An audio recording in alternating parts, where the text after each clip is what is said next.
71년 전에 일본 사람으로부터 해방을 받았습니다. 1910년에 한일 합방이 이루어지고 나라를 빼앗기고 말과 글, 이름, 우리의 모든 삶이 짓밟혔다가 36년 만에 해방을 받았습니다. 그리고 71년의 세월이 흘러갔습니다. 지금 우리들에게 이 광복절, 해방이라고 하는 말의 의미는 이제 많이 퇴색졌습니다. 여러분 어떻습니까? 해방 또는 광복 그러면 빛을 찾았다든지 또는 해방을 받았다든지 하는 이 해방이라는 말의 이 단어가 지금 여러분들에게는 어떻게 들려지고 있습니까? 어떻게 느껴지고 있습니까? 어쩌면 광복절 그러면 8월 15일, 8월 15일은 빨간색, 노는 날. 그런데다가 또 월요일이 됐으니 얼마나 좋습니까? 토요일, 주일, 월요일. 이거는 특별 휴가를 공짜로 얻은 거나 다름이 없는. 그래서 어제 서울에서 춘천을 내려오는데 6시간 걸렸답니다. 6시간. 그래서 부산 출신의 부산에 사시는 분이 춘천을 내려오면서 뭐냐 도대체 이거 어떻게 부산 가는 것보다 더 머냐 그러면서 경기도지사가 문제가 있다. 주로 경기도 쪽에서 밀리는데 경기도지사는 이렇게 차가 밀리는데 조치 안 하고 도대체 뭐 하고 있는 거냐 그러면서 막 화를 내시는 그런 모습을 보면서 맞습니다. 우리에게 있어서 8.15 광복절은 노는 날이다 라고 각인이 된 게 아닐까 하는 생각이 듭니다. 여러분, 그런데 71년 전에 우리 땅에 살고 있던 우리의 선조들은 이 해방이라고 하는 단어를 어떻게 받아들였을까요? 정말 납치받고 말과 글과 여러 가지를 빼앗기고 억압당하고 있던 우리 선조들에게 해방이라고 하는 단어는 정말 바라고 원하는 그런 단어였을 것입니다. 내가 사고 싶은 어떤 물건보다, 내가 먹고 싶은 어떤 음식보다 비교할 수 없는 큰 의미가 해방이라고 하는 단어 속에 있었을 것입니다. 특별히 독립투사라든지 목숨을 던지면서까지 독립을 또 해방을 원했던 그런 분들에게는 해방이라고 하는 단어는 내 목숨보다 더 소중한 단어였을 것입니다. 근데 오늘 우리들에게 이 해방이라고 하는 이 광복절이라고 하는 이 광복의 단어가 해방이라고 하는 단어가 노는 날로 휴일로 각인이 되는 게 못내 아쉽습니다. 언제부턴가 우리 교회 행사도 8월 15일에 어떤 초점을 맞추어서 청년부라든지 뭐 이런 직장생활을 하는 분들이 시간 내기가 어려우니까 그걸 활용을 해서 그 공휴일을 포함해서 뭔가 수련회도 하고 이것도 하고 저것도 하려고 하는 이런 바람이 생기는데 이건 좀 우리가 재고해 봐야 되지 않겠는가. 우리 민족이 당한 이 아픔을 다시는 이런 일이 없기를 위해서 우리가 나라와 민족을 위해서 기도하는 날로 삼아야 되지 않겠는가. 우리 크리스찬만이라도 좀 다른 방법으로 대처를 해야 되지 않겠나 하는 그런 생각이 듭니다. 여러분 사실 1945년에 해방받은 이 36년 동안의 압제는 참 우리로서는 너무나 가슴 아픈 역사였습니다. 일본 사람들은 한국 사람들을 하대하고 우습게 봤습니다. 조센징 또는 빠가야로 뭐 이런 단어들 일본 사람들 입에서 거침없이 나와서 우리 인격이 짓밟히고 신앙생활에는 설교도 감시를 당하고 우리 청년들은 희망을 가지고 살아가야 되는데 그들의 전쟁의 야욕에 총알바지로 쓰임을 받고 처녀들은 정신대로 끌려가 성 놀이개로 전락하는 이런 참 가슴 아픈 일이 우리 민족에게 있었다고 하는 것, 이건 잊어서는 안 되고 잊을 수 없는 사건인 줄로 믿습니다. 오늘 우리 현실이 노는 날로 치부되는 이 아픔을 생각하면서 이 광복절의 의미가 우리에게 좀 더 기쁨으로 와닿게 되기를 간절히 소원합니다. 다시는 우리 민족의 역사 속에 이런 아픔이 없기를 간절히 소원합니다. 성경에는 이스라엘 민족이 2번이나 다른 나라의 포로로 끌려가 해방을 받은 경험이 있습니다. 원래는 야곱의 가족이 요셉의 총리 대신이 된 것으로 말미암아 그들을 구원하겠다고 데려간 것이 약 200년의 세월이 흘러가면서 나라가 바뀌면서 요셉을 잊어버리고 그리고 야곱의 가족이 약 200만 명 이상으로 늘어나면서 그들은 오히려 핍박의 대상이 되고 종이나 노예처럼 쓰임을 받게 됩니다. 그래서 굳고 성을 건축하는 노예로 전락한 그들에게 하나님은 모세를 통해서 그 10가지 기적을 일으키시고 마지막 재앙에는 장자가 죽어짐으로써 이스라엘 백성들이 해방을 받는 사건을 소개하고 있습니다. 그런가 하면 이스라엘 민족이 가나안 복지에 살아갈 때 하나님 앞에 범죄함으로 바벨론이라고 하는 나라에 70년 동안 종살이로 끌려가 살게 되지요. 이 70년이라고 하는 세월은 참 긴 기간인데 그 긴 기간 동안 나라를 빼앗기고 솔로몬 성전은 다 불태워지고 모든 보물은 다 빼앗기고 예루살렘 성벽도 다 무너지고 사람들이 살고 있는 거주지는 다 불태워져서 예루살렘은 황폐화되었습니다. 그리고 남의 나라에서 70년 동안 희망 없는 삶을 살고 있을 때 하나님이 그 바벨론을 무너뜨린 페르시아의 왕 고레스가 이스라엘 백성들에게 해방을 선언함으로써 이스라엘 백성들이 고국으로 돌아가게 됩니다. 그렇습니다. 이스라엘은 이집트에서 또 바벨론으로부터 해방을 받았습니다. 우리나라는 일본 사람으로부터 해방을 받았습니다. 이 해방의 기쁨이 71년 전에 우리 선조들에게 얼마나 큰 기쁨이었겠는가. 아마 춤을 추면서 맞이한 그 기쁨이 아니었겠나 하는 생각이 듭니다. 이제 오늘 저와 여러분들에게는 더 이상 일본이 우리를 압제하지 않습니다. 요즘에 올림픽을 하고 있는데 이 올림픽에 대등하게 미국과 일본 또는 러시아 다른 큰 나라와 더불어 어깨를 나란히 하고 금메달도 따고 일본을 내려 누르고 하는 이런 모습들을 보면 얼마나 감사한지 모릅니다. 축구가 좀 이겼으면 했는데 축구가 좀 져서 좀 속상하긴 합니다만은 우리나라의 국권이 많이 회복이 됐고 참 아름다운 그런 모습을 볼 때 얼마나 감사한지 모르겠습니다. 그러나 오늘 저와 여러분들이 과연 해방을 맛보고 살고 있는가, 정말 우리는 자유함을 누리고 살고 있는가 하는 부분은 깊이 생각해 봐야 할 것입니다.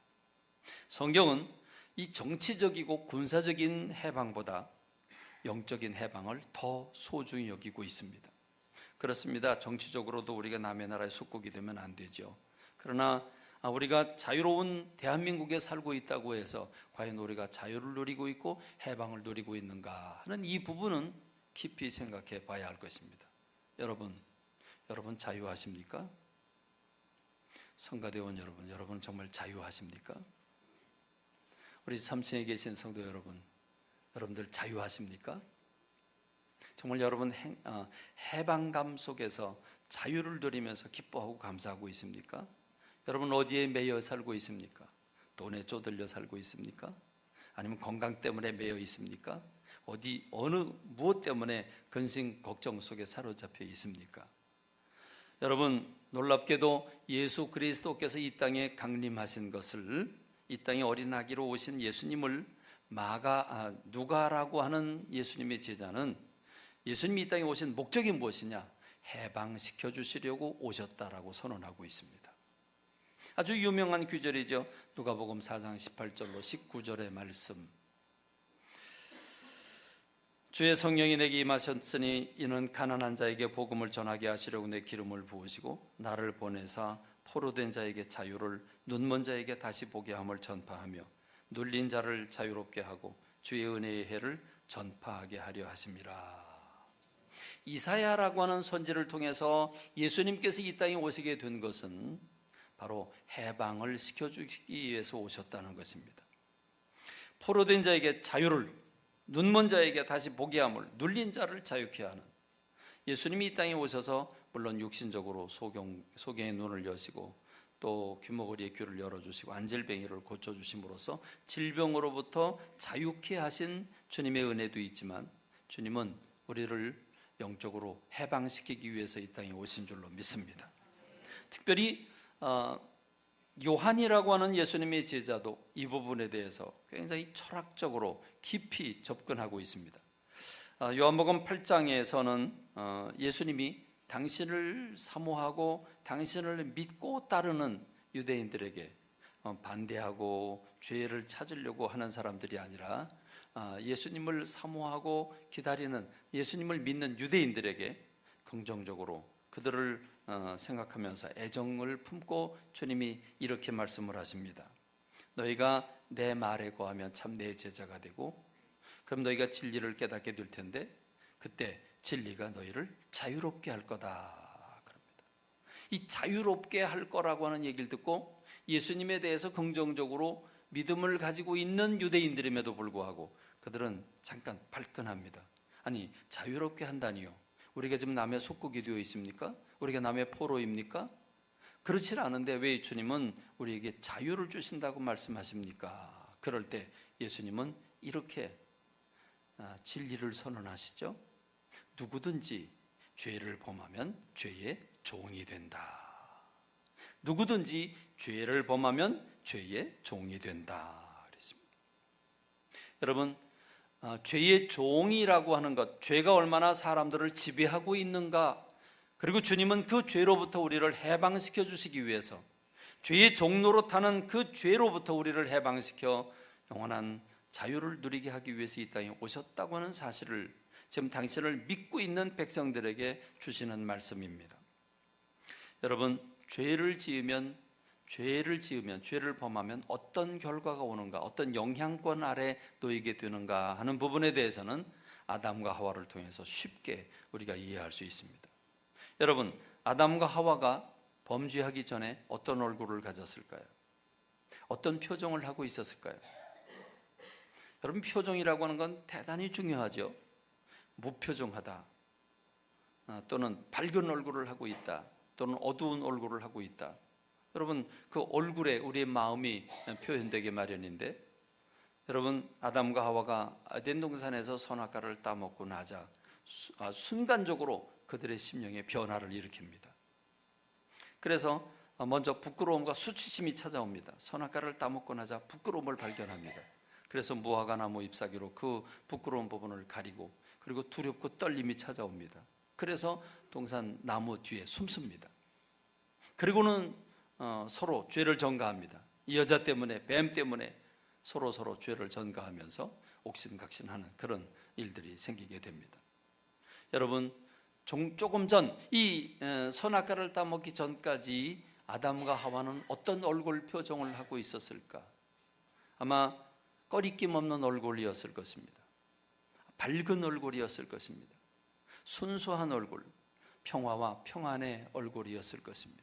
하나님의 베푸신 은혜에 대한 감사와 기쁨이 넘쳐 있었을 것입니다. 그런데 죄를 범하자 순식간에 기쁨은 사라졌습니다. 웃음이 사라졌습니다. 얼굴은 근심으로 가득 차고 두려움과 떨림으로, 그리고 부끄러움과 수치심으로, 그래서 사람들에게서 등지고 자꾸 숨으려고 그럽니다. 여러분, 이 죄가 가져다주는 영향력은 너무 큽니다. 죄가 한 사람 속에, 그 사람 속에 죄가 침입할 때, 그래서 죄를 범하게 될 때 기쁨을 잃어버립니다. 불안이 찾아옵니다. 두려움이 찾아옵니다. 수치심이 생깁니다. 이 바보 같은 놈아, 너는 그것도 못하냐, 열등감에 빠지게 됩니다.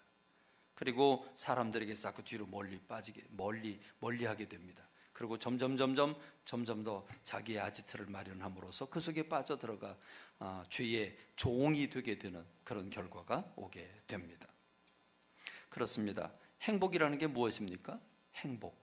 행복이라고 하는 것, 물질이 많든지 적든지, 내가 어떤 위치에 있든지 그 상황을 기뻐하고 감사하는 것, 정말 진정한 마음으로 감사하고 평안을 누리고 기쁨이 있고 웃음이 있을 때 그 사람 행복한 사람 아니겠습니까? 바로 거기에 행복이 있습니다. 그런데 부끄러움과 수치심이 생기고 두렵과 떨림이 찾아오고 불안과 근심과 걱정이 생기고 그리고 기쁨을 잃어버렸다면 여러분, 그건 행복이 아니라 정반대로 불행 아니겠습니까? 죄는 행복을 빼앗아갑니다. 죄는 불행을 가져다 줍니다. 그리고 그 속에 틀어박히게 만들어 놓습니다. 숨습니다. 자기만의 아지트로 그 죄를 가리려고 애를 쓰면서 살아가는 게 죄의 성질입니다. 그 죄는 사람을 구속하고 움켜쥐고 그 올감에 놓는 그런 역할을 하는 게 죄의 역할입니다. 죄의 성질입니다. 그래서 예수님은 죄를 지으면 죄의 종이 된다라고 말씀을 하고 계시는 겁니다. 여러분, 문제가 무엇입니까? 문제는 어떤 사람이 죄를 지으면 그 죄의 영향권에 들어가서 죄의 종이 되는 게 안 됐습니다. 근데 여러분, 로마서 3장 10절에 보니까 의인은 없는데 하나도 없다. 로마서 3장 23절에 보니까 모든 사람이 죄를 범하였음에, 의인은 없는데 하나도 없다. 하나도 없다. 여러분, 이 충격입니다. 깨닫는 자도 없고 하나님을 찾는 자도 없고 다 치우쳐 함께 무익하게 되고 선을 행하는 자는 없나니 하나도 없다. 모든 사람이 죄를 범했기 때문에 하나님의 영광에서 떠나 있다. 여러분, 충격적인 메시지입니다. 여러분, 일부의 사람이 죄를 짓고 죄의 영향권에 있으면 우리가 도와주면 되는데 우리 모두가 죄에 빠졌다고 말합니다. 죄는 우리를 치우치게 만듭니다. 선악과를 따먹기 전에는 조화로운 마음, 질서의 마음, 그리고 평안의 마음이, 기쁨의 마음이 그들을 주장하고 있었는데 선악과를 따먹자 한쪽으로 기울어졌습니다. 치우쳐졌습니다. 이 치우침은 엄청난 결과를 가져다 줍니다. 그래서 이 치우친 다음에 세상이 혼란스럽게 됩니다. 그래서 이 죄를 가진 사람들의 삶은 로마서 3장 13절로 18절 말씀, 그들의 목구멍은 열린 무덤이요 그 혀로는 속임을 일삼으며 그 입술에는 독사의 독이 있고 그 입에는 저주와 악독이 가득하고 그 발은 피 흘리는 데 빠른지라 파멸과 고생이 그 길에 있어 평강의 길을 알지 못하였고 그들의 눈앞에 하나님을 두려워함이 없느니라. 그랬습니다. 죄가 지배하는 그곳에 사람들의 삶이 엉망진창이 되게 됩니다. 무엇보다 가장 두려운 것은 죄를 짓게 되고 그 죄가 쌓이게 될 때 죄의 종 노릇하게 되는데, 문제는 심판자요 우리를 사랑하시는 하나님을 두려워하지 않는다는 것입니다. 이게 죄의 종 노릇한 결과입니다. 인생에 있어서 하나님이 없는 사람, 그의 인생에 하나님이 없는 사람, 하나님을 두려워할 필요가 없죠. 하나님이 우주 만물을 지으신 분이요 내 인생의 주인이요 나를 부르실 때 내가 하나님 나라로 올라갈 수밖에 없는 존재임을 우리가 알고 그분이 나를 심판하시는 심판자임을 안다면 우리는 하나님을 두려워할 수밖에 없습니다. 근데 하나님이 없으니까, 하나님을 인정하지 않으니까 하나님을 두려워할 이유가 없죠. 하나님을 두려워하지 않으니까 무질서가 찾아오고, 그리고 그 상태를 성경은 이렇게 얘기를 하죠.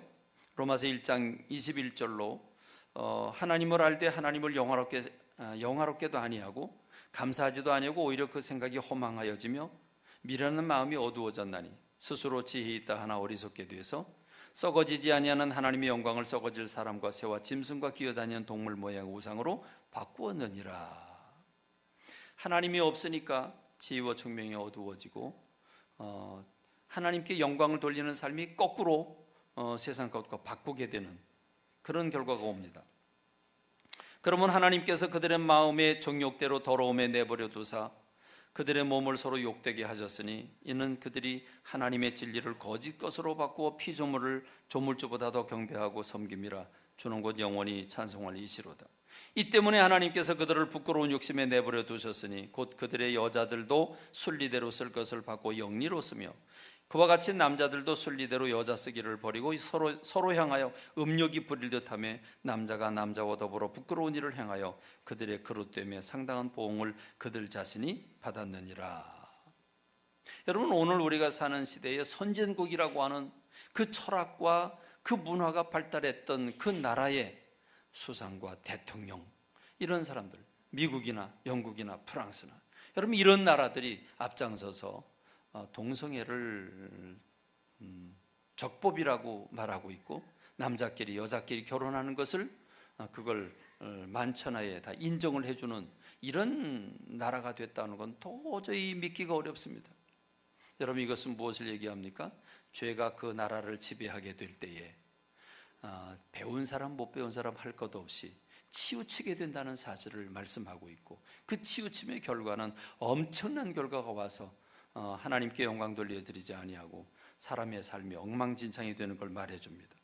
또한 그들의 마음에 하나님 두기를 싫어하며 하나님께서 그들을 상실한 마음대로 내버려 두사 합당하지 못한 일을 하게 하셨으니, 동생애뿐만 아니라 하나님을 버릴 때 그들의 결과의 삶은 곧 모든 불의, 추악, 탐욕, 악의가 가득한 자요, 시기, 살인, 분쟁, 사기, 악독이 가득한 자요, 수군수군하는 자요, 비방하는 자요, 하나님께서 미워하시는 자요, 능욕하는 자요, 교만한 자요, 자랑하는 자요, 악을 도모하는 자요, 부모를 거역하는 자요, 우매한 자요, 배악하는 자요, 무정한 자요, 무자비한 자라. 결국 오늘 우리가 사는 사회가 어지럽게 되는 이유가 바로 죄의 종이 된 사람들, 아니 이 세계가 죄의 노예가 될 때 결국 세상 전체가 일그러진 세상이 된다는 것입니다. 그들은 이 같은 일을 행하는 자는 사형에 해당한다고 하나님께서 정하심을 알고도 자기들만 행할 뿐 아니라 또한 그런 일을 행하는 자들을 옳다 하느니라. 세상이 뒤집어진 것을 말하고 있습니다. 그렇습니다. 세상이 아주 혼란스럽습니다. 그래서 여러분, 이 디모데후서 3장 1절로 5절의 말씀은 마지막 때에 세상 살아가는 사람이 삶이 어떨 것인가를 미리 보여주었는데, 너는 이것을 알아라. 말세에 고통하는 때가 이르러 사람들이 자기를 사랑하고 돈을 사랑하며 자랑하며 교만하며 비방하며 부모를 거역하며 감사하지 아니하고 거룩하지 아니하고 무정하며 원통함을 풀지 아니하며 모함하며 절제하지 못하며 사나우며 선한 것을 좋아하지 아니하며 배신하며 조급하며 자만하며 쾌락을 사랑하기를 하나님 사랑하는 것보다 더하며 경건의 모양은 있으나 경건의 능력은 부인하니 이 같은 자들에게서 네가 돌아서라. 그렇습니다. 너무 많은 항목이라 일일이 다룰 수 없지만 한 항목 하나하나 생각하면 다 우리가 사는 시대의 모습을 그대로 이미 수천 년 전에 우리들에게 알려주고 있는 이 모습을 우리는 시인하지 않을 수가 없습니다.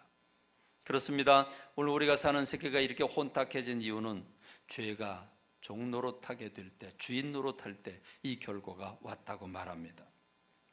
그렇습니다. 처음에는 죄를 지을 때 그 양심이 살아있어서 두려움을 느끼고 수치심을 느낍니다. 부끄러움을 느낍니다.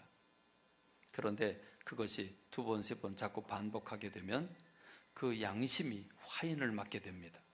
그래서 죄를 많이 지으면 지을수록 점점 더 대담한 죄를 범하게 되는 것은 바로 그 이유입니다.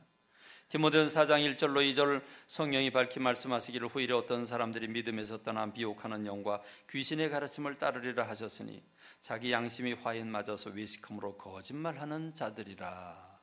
양심이 화인을 맞았다고 말합니다. 하나님 우리에게 양심이라고 하는 바로미터를 주셨는데 양심이 화인 맞으면, 인도로 찢어놓으면 그럼 생명력을 잃습니다. 감각을 잃어버립니다. 그러면 둔하게 돼서 죄를 져도 죄인 줄 모르게 되는 결과가 되는 것입니다. 그러므로 우리가 사는 세상에서 우리 믿는 사람들은 그래도 양심이 조금은 살아있는 사람들입니다. 왜냐하면 오늘 저와 여러분 모두가 죄로 죽었던 사람들인데, 죽었던 우리를 위해 그리스도께서 이 땅에 오셔서 우리를 그 죽은 자 가운데서 일깨워 우리 영혼을 살려주셨습니다.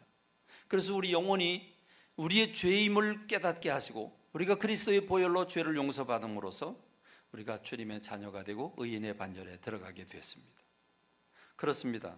우리는 이제 영혼이 깨어졌습니다. 깨어났습니다. 영혼이 살아났습니다. 깨어 있습니다. 우리 양심이 살아 있습니다. 그래서 크리스찬들은 우리가 하나님이 원치 않는 어떤 행동을 하게 되면, 우리가 죄를 범하게 되면 그걸 깨닫는 순간 두려움과 떨림이 옵니다. 하나님으로부터 버림받을까 봐 두려움이 옵니다. 그리고 부끄러움과 수치심이 생깁니다. 그리고 기쁨을 잃어버립니다. 그 어둠과 근심이 사로잡게 됩니다. 여러분, 그래도 우리 믿는 사람들은 양심이 화인 맞지는 않았기 때문에 이 두려움이 찾아옵니다. 그래서 우리는 몸부림을 칩니다. 주님께 엎드려 회개하고 기도할 때, 주님이 내 죄를 용서해 주신 그걸 경험할 때 우리는 온 천하를 얻는 것 같습니다. 기쁨이 옵니다. 얼굴이 다시 밝아집니다. 회복하게 하신 하나님의 은혜가 얼마나 감사한지 모릅니다. 할렐루야, 할렐루야. 여러분, 우리가 한번 죄를 졌을 때 그 죄 가운데 그대로 포로가 돼서 살아간다고 한다면 우리는 절망일 것입니다. 그러나 우리 주님께서 그 죄 가운데서 우리를 해방시켜 주시고 우리 죄를 용서해 주시고 새 힘을 주심으로써 기쁨을 회복시켜 주신다고 하는 건 얼마나 감사한지 모르겠습니다. 그러나 여러분, 불신자들은 그 영혼이 죽어 있습니다. 그들은 양심에 화인 맞았습니다. 그래서 그들이 영혼이 깨어나질 못하기 때문에 죄를 져도 죄인 줄 모르고 그리고 무질서와 착각 속에 빠지게 되고 그리고 그것이 오히려 교만하게 돼서 자기가 잘난 줄 알고 세상을 호령하게 되고 주장하게 되고 싸우게 되는 게 세상의 모습입니다. 여러분, 그 중에 하나가 중독이라고 하는 거죠. 권력의 한번 맛을 보면 거기서 빠져나오질 못합니다. 명예의 맛을 보면, 성공이라고 하는 그 울타리를 들어가게 되면, 돈이라고 하는 맛을 알고 나면 거기서 헤어나오기가 쉽지 않습니다. 이제 돈의 종노릇을 하고 더 많이 가져야 하고 더 많이 가져야 합니다. 그렇습니다. 술도 담배도 마약도 도박도 성적인 음란도 그리고 도벽도 그리고 게임도 모두 중독적인 기질을 가지고 있습니다. 점점 더 빠져들어갑니다. 쾌락이라고 하는 걸 한번 붙잡고 나면 점점 더 그 속으로 들어가게 되게 돼 있습니다. 그래서 오늘 우리가 사는 세상이 죄가 지배하고 있고 죄가 지배한 세상은 이해가 되지 않는 미쳐 돌아가는 세상이 되고 있다는 것입니다. 그렇습니다. 이제 오늘 저와 여러분들은 일본 사람들의 압제를 받고 있지 않습니다. 우리는 대등하게 일본 사람도 배구가 이기듯이 그냥 매어 꽂히기도 하고 이기기도 하고 승리도 합니다. 그러나 여러분, 우리 일본 사람들의 압제를 받지는 않지만 그럼에도 불구하고 진정 자유를 누리고 있습니까? 진정 여러분의 얼굴은 순수 그 자체이며 밝고 명랑하고 여러분들은 꺼리낌이 없이 살아가고 있습니까? 그렇지 못하다면 죄가 우리를 많든 적든 크게든 작게든 죄가 우리를 작용하고 있는 것입니다. 오늘 저와 여러분들이 이 죄와 더불어 싸우기를 간절히 소원합니다. 우리에게는 희망이 있습니다. 왜냐하면 하나님의 사랑이 있기 때문입니다. 주님의 용서가 있기 때문입니다. 주님의 용납이 있기 때문입니다. 주님이 우리를 끌어안아 주시기 때문입니다. 우리가 한번 죄를 지으면 나는 법대로 처리한다. 난 공의 하나님이다. 그러니까 저리 가라. 그리고 하나님 우리를 내치신다면 우리 희망이 없는데 우리 주님이 우리를 끌어안아 주십니다. 가슴 아프시지만 속상하지만 화가 나지만 주님 우리를 끌어안아 주십니다. 그리고 용서의 길을 열어주십니다. 여러분, 이 하나님의 은혜 때문에 우리가 존재하고 있는 줄로 믿습니다. 이와 같이 성령도 우리의 연약함을 도우시나니 우리는 마땅히 기도할 바를 알지 못하나 오직 성령이 말할 수 없는 탄식으로 우리를 위하여 친히 간구하시느니라. 마음을 살피시는 이가 성령의 생각을 아시나니 이는 성령이 하나님의 뜻대로 성도를 위하여 간구하심이라 했습니다. 우린 때로 죄를 짓고 때로는 하나님이 싫어하신 일을 하고 때로는 게으르고 나약하고 욕심이 있고 탐욕에 빠지고 분간을 못해서 우리가 죄를 범합니다. 그리고 기쁨을 잃어버립니다. 그 속에 빠져 있습니다. 죄를 한번 지으면 그 죄를 해결하기 전에는 기쁨을 회복할 수가 없는데 무거운 마음이 있고 기쁨을 잃어버리고 근심과 걱정 속에 사로잡히고 시기와 질투가 가득 차게 되는데, 여러분, 문제는 그럼에도 불구하고 여러분 우리가 가끔 신기하지 않습니까? 내가 생각해도 내가 매 맞을 때가 됐는데 뭔 일이 생길 때가 됐는데 근데 안 생겨요. 왜 안 생기죠? 여러분, 오늘 성경 말씀이 얼마나 고맙습니까? 우리는 성령도 우리 연약함을 도우시나니 우리가 마땅히 기도할 바를 알지 못하지만 성령이 말할 수 없는 탄식으로 우리를 위하여 친히 간구하시느니라. 여러분, 성령님, 하나님의 보내신 영이 내 속에 들어와 내가 가진 문제, 이 아픔과 괴로움, 우리는 죄의 영향권을 받고 죄의 포로가 되어 있는데 성령님께서는 하나님 앞에 탄식함으로 신음함으로, 여러분, 말할 수 없는 탄식으로 신음함으로 주님 앞에 우리의 마음을 아뢰어 주시니 주님이 우리 가운데 역사하셔서 회복하게 하시는 줄로 믿습니다. 깨달음을 주시고 회개케 하시고 여러 루트를 통해서, 예배를 통해서, 여러분 성경 읽을 때 여러 친구를 통해서, 여러 주변 사람들을 통해서 여러분들이 깨닫게 하고 돌아오게 하시는 우리 주님이신 줄로 믿습니다. 여러분, 여러분의 마음을 강박하게 하지 않기를 간절히 소원합니다. 여러분, 제일 미련한 게 고집입니다. 고집 부리지 않기를 바랍니다. 여러분, 내 생각이나 내 행동이 다 항상 옳은 것은 아니라고 하는 건 알고 있으면서도 내 생각은 맞을 거라고 생각하는 막연한 기대가 있습니다. 여러분 내려놓으십시다. 내 생각 틀릴 수 있다는 사실을 기억하십시다. 인정하십시다. 그리고 둘러보십시다. 겸손하게 주변을 둘러보십시다. 겸손하게 우리가 말씀을 대하고 말씀을 받으십시다.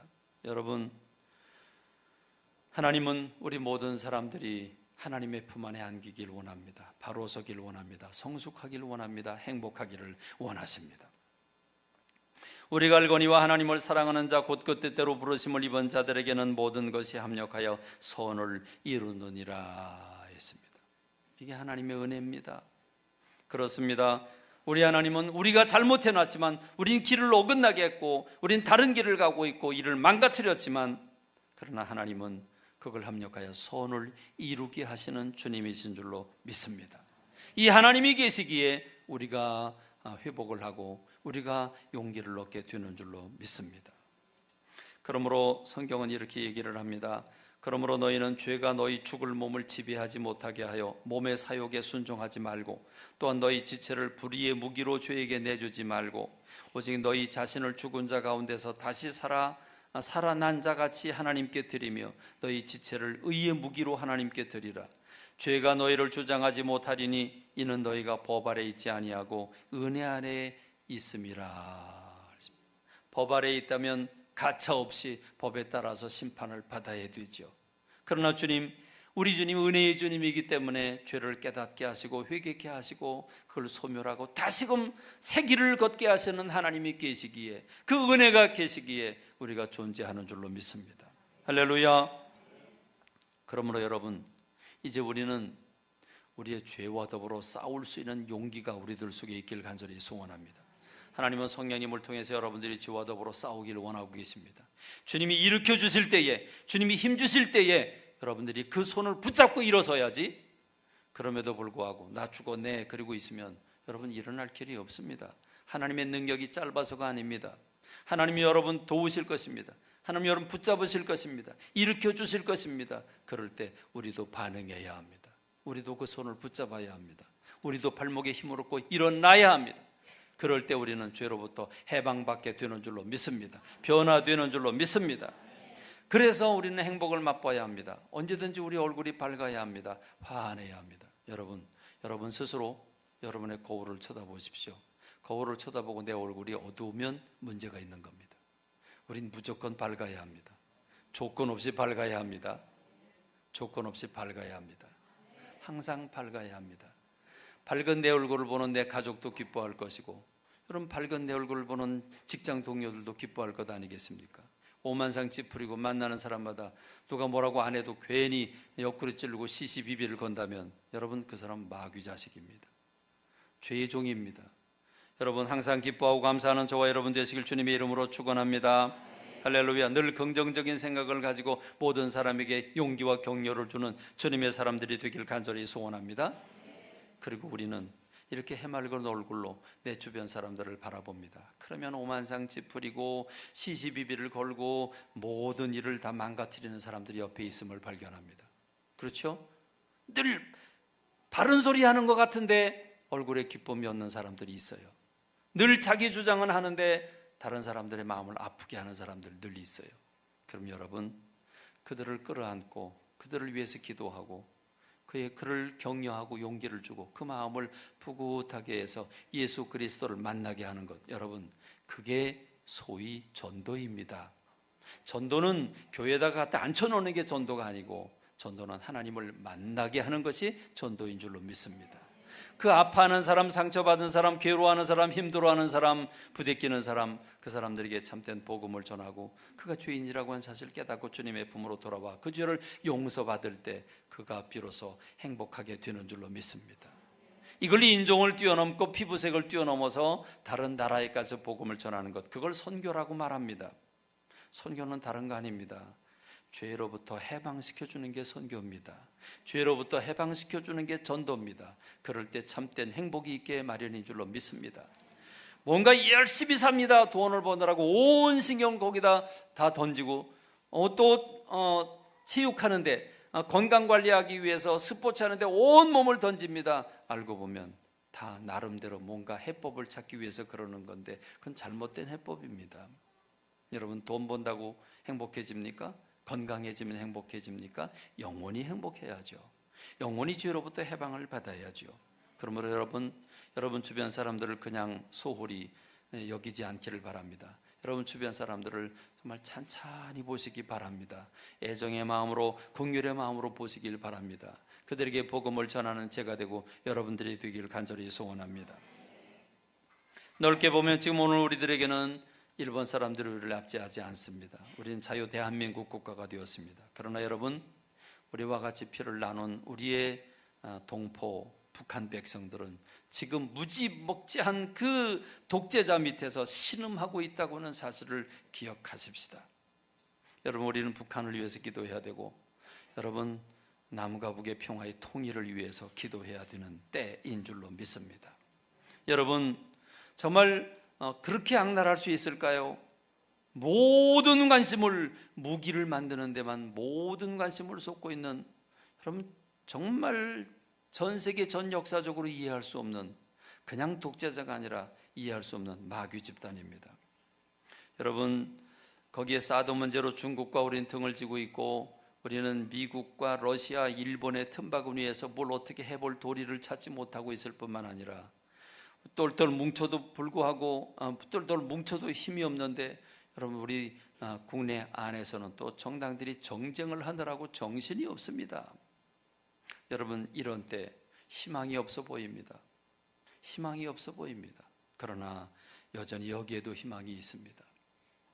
오늘 우리는 죄 가운데 빠져 있고 죽은 영혼을 주님이 살리셨고, 지금도 우리의 영혼을 성령님께서 도우셔서 우리가 늘 행복하길 원하시는 도우시는 주의 은혜의 손길이 있음을 감사합니다. 그런데 여러분, 이 통일 문제도, 이 북한 문제도 역시 우리에게 희망이 있습니다. 주변 나라들을 보면 희망이 없습니다. 중국은 그 깡패짓을 놓아줄 것 같지도 않고, 미국도 자기 국익을 위해서 여러 가지로 지금 행동을 하고 있고, 여러분, 러시아도 결코 그 이득을 놓지 않을 겁니다. 북한 저건 멈추지 않을 겁니다. 아무리 봐도 우리에겐 희망이 없습니다. 그러나 여러분, 오늘 성경 말씀은 이스라엘이라고 나라를 향한 하나님의 역사하심을 바라보면서 그 모델인 이스라엘이 우리에게 희망이 되는 줄로 믿습니다. 오늘 성경 말씀 보면 하나님이 에스겔이라고 하는 선지자에게 너는 막대기 2개를 쥐어라. 하나를 쥐어서 거기다가 이스라엘이라고 써라. 그리고 또 하나의 막대기에는 유다라고 써라. 그리고 네 손에서 그 둘을 하나로 합해라. 네 손에서 2개가 하나가 될 것이라. 다른 사람 앞에서 그 뭐 하는 짓이냐, 지금 막대기에다가 2개 다 써가지고 갖다 붙인다고 붙냐? 그리고 사람들이 뭐냐고 물으면 하나님께서 세계 산지 사방에 흩어진 여러 나라들 가운데서 하나님의 백성들을 고국으로 돌이켜 하나로 통일시켜 주신다고 주님이 말씀하셨다. 이걸 선언해라. 주님이 오늘 보여주신 이 퍼포먼스는 바로 주님이 에스겔에게 말씀하신 이스라엘의 통일을 약속하신 것입니다. 그렇습니다. 하나님이 주시면 되는 줄로 믿습니다. 강대국들은 각각 강대국의 이득들이 있고, 또 북한은 정말 사단에게 사로잡혀 저러고 있습니다. 그러나 그럼에도 불구하고 하나님이 주시면 되는 줄로 믿습니다. 그러기에 오늘 저와 여러분들에겐 기도가 필요합니다. 여러분, 에스겔서 36장에 보면 하나님께서 이스라엘 백성들에게 이렇게 말씀을 하십니다. 너희들이 범죄함으로 바벨론에 끌려가서 70년 동안 종살이하고 있다. 그런데 내가 너희들을 고국으로 돌아오게 하겠다. 내가 너에게 새 생명 주고 새 영을 주고 새 마음을 주어서 너희들의 영혼을 정결하게 하고 고국으로 돌아오게 하겠다. 그 도시가 번성하게 해주겠다. 나 여호와가 말하였기 때문에 반드시 이룰 것이라. 그럼에도 불구하고 너희는 기도해야 된다. 에스겔서 36장 37절의 말씀을 보면 주 여호와께서 이같이 말씀하셨느니라. 그래도 이스라엘 족속이 이같이 자기들에게 이루어 주기를 내게 구하여야 할지니라. 하나님이 그걸 그렇게 고국으로 불러오는 이유는 내가 너희들 이뻐서가 아니다. 너희들 순종 잘해서가 아니다. 더럽혀진 내 이름을 회복하기 위해서 내가 너희들을 고국으로 돌아오게 할 거다. 착각하지 마라. 너희들이 예뻐서 그런 거 아니야. 그런데 나 여호와가 말했기 때문에 그걸 이룰 거지만, 그럼에도 불구하고 너희들은 나에게 기도해야 된다고 했습니다. 여러분, 지금 우리나라 현실은 무척 불안합니다. 무척 불안합니다. 어떻게 북한은 저렇게 무기를 잘 만들어서 원자탄도 거의 완성된 것 같고, 그리고 어떻게 쏘면 수천 킬로를 날아가는 그런 무기를 만들었는지 도무지 그 실력도 참 대단합니다. 여러분, 그 대단한 건 우리한테 그만큼 불안 아니겠습니까? 그렇습니다. 언제 우리에게 미사일이 날아올지 알 수 없는 이런 시대를 살고 있습니다. 그렇습니다. 우리는 기도해야 합니다. 그냥 평안히 앉아서 우리의 쾌락을 누릴 때가 아닌 줄로 믿습니다. 광복절이 되면, 6.25 상기가 되면, 3.1절이 되면 여러분, 그럴 땐 우리는 더 허리도 졸라매고 엎드려 기도해야 되는 줄로 믿습니다. 여러분, 71년이 지나갔는데, 해방된 지 71년인데 여러분, 지금 여전히 분단된 국가로 이러고 살고 있으니 얼마나 가슴 아픕니까? 그런데 우리는 나라와 민족을 위해서 기도하지 않습니다. 여러분, 나라와 민족을 위해서 기도하는 저와 여러분 되길 간절히 소원합니다. 우리 모두는 진정한 정치적이고 군사적인 그런 압제를 받고 있지는 않지만, 그러나 더 무서운 죄의 종에서 벗어나 의의 병기를 가진 의의 종들이 되기를 주님의 이름으로 축원합니다. 그래서 기쁨과 자유를 누릴 뿐만 아니라 아직도 저 북한에서 자유를 잃어버리고 억압당하고 있는 북한 백성들을 생각하면서 평화의 통일이 이루어지기를 위해 기도하는 제가 되고 여러분들이 되길 간절히 소원합니다. 기도하겠습니다. 하나님 아버지, 은혜와 사랑을 감사하고 감사합니다. 우리들 무엇에 한데 사랑해 주셔서 오늘 이 아침에 주님 전에 불러주셨나이까. 하나님, 우리 예배를 받으신 주님, 우리에게 말씀 주셔서 소망을 주시니 감사합니다. 하나님, 오늘 우리에게 은혜 가운데 살게 하셔서 우리가 죄를 범함에도 불구하고 새 힘을 주시고 또 회복할 수 있는 길을 열어주시는 하나님, 찬양하고 찬양하고 찬양합니다. 그러므로 주님, 우리가 죄의 종이 되지 아니하고 의의 종이 되게 하옵소서. 거룩함을 추구하며 우리에게 꺼리낌이 없는 자유와 기쁨과 조화가 있는 주의 백성들 되게 하여 주시옵소서. 나아가 하나님, 내 주변에 힘들어하고 어려워하는 사람들을 바라보면서 주님, 그들에게 진정 복음을 전하는 주의 백성들 되게 하여 주시옵소서. 뿐만 아니라 오늘 아직도 억압받고 있는 하나님 2천여만 명의 우리의 동포들이 있습니다. 하나님, 저들을 구원해 주시옵소서. 저 마귀들의 집단에서 해방시켜 주시길 간절히 소원합니다. 주님이 주시면 가능한 줄로 믿습니다. 주님의 방법으로 주께서 정하신 때에 우리에게 이 은혜를 허락해 주시옵소서. 이것을 기도하는 모든 백성들의 기도를 받아주시고 전국 방방곡곡 골짜기에서 눈물 뿌려 기도하는 기도 소리를 들어주시옵소서. 이 시간 받은 은혜에 감사해서 한 주간 동안 베풀으신 주님 은혜에 감사해서 주님 앞에 예물을 올려드리길 원합니다. 주여 받아 주옵소서. 예수님의 이름으로 기도하옵나이다. 아멘.